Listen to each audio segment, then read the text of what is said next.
Welcome to my Balingup vlog. Hopefully this inspires you to visit too. With it being springtime, the drive alone is something worth seeing.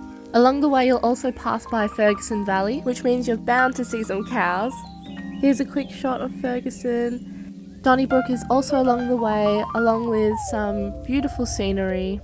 So like I said before, the drive alone is also enjoyable. But let's get on to Balingup. Alrighty, so Charlie and I have made it to our Airbnb in Balingup. Say hello! Hello, this is Jenny from the future. I've been thinking about the best way to show you our travels here, and I've decided I'm going to create a montage of every place that we visited, and at the end of it we'll show you what we got from there. So stay tuned and hopefully you enjoy this video. With its big blue sign, Balingup Antique was hard to miss. There was lots and lots to look at, as you'll see. This place had a very historic and vintage vibe to it, and lived up to its name, being filled to the brim with antiques.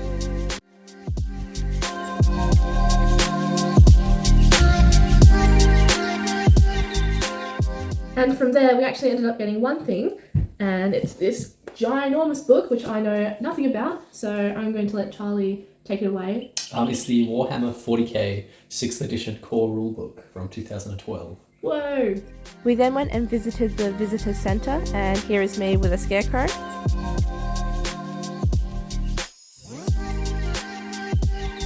There was also plenty of brochures to inspire. And from here we got my favourite item from our trip. Double oven mitt. Look at the kookaburra, it's so cute. I've definitely been needing one of these. I only have a single mitt and it's made baking pretty difficult, so I'm very excited. And Charlie got some olive oil that's made locally here. Next on the agenda was paying Tinderbox a visit.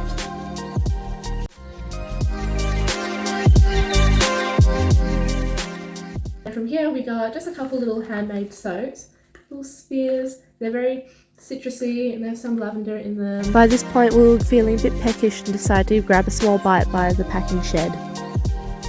Here is our apple pie and our hot drinks, and as you can see they were well received. So Charlie and I are just walking from our Airbnb going into the town of Balingup. Oh, where are we going now? What's it called? Green Man and the... We remember what it's called now. What's the other place we're going to called? The Dazzle Dust Emporium. Dazzle Dust Emporium. We're very excited to check it out. And then for dinner we are going to, what's it called? Mushroom number 61. Mushroom number 61. As you can tell, I don't have a very good memory. It's a bit windy right now. It's just sprinkling a tiny bit, but not too bad. I think it's quite lovely still. This is the scenery. So yeah, I'm sure you'll see our food when we get it. And off we went to Dazzle Dust Emporium.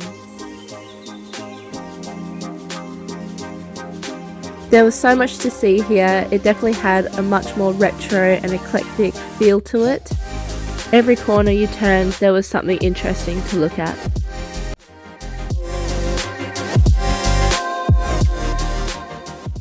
And from here, I ended up getting this cup. Pretty random, right? But I figured my dad would really like it. I'm not sure if you can see it, but it actually has Michael engraved in it, which is my dad's name. So I hope he likes this. Then it was time to head back into town and have some lunch, and we settled on the Green Man. The flowers in the outside area had bloomed and smelled really lovely. Both the chocolate orange cake and the chicken satay were delicious.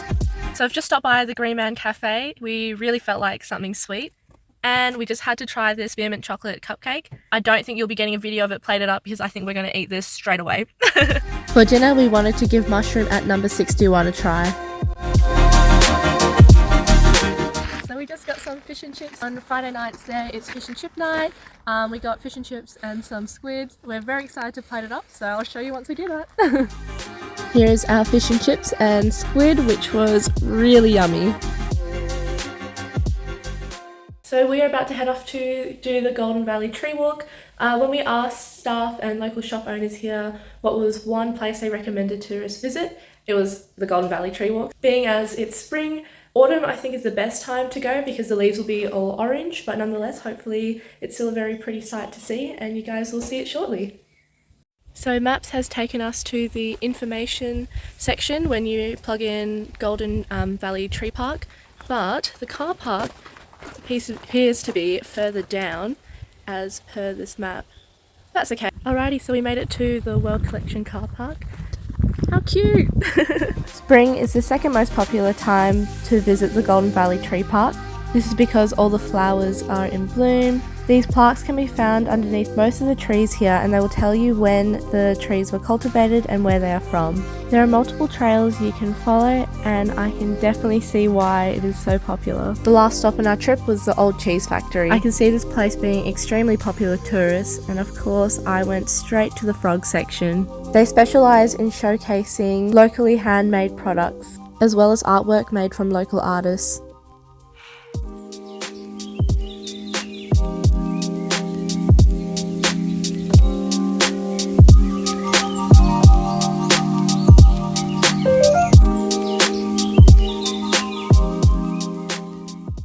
There was also a small room full of secondhand books.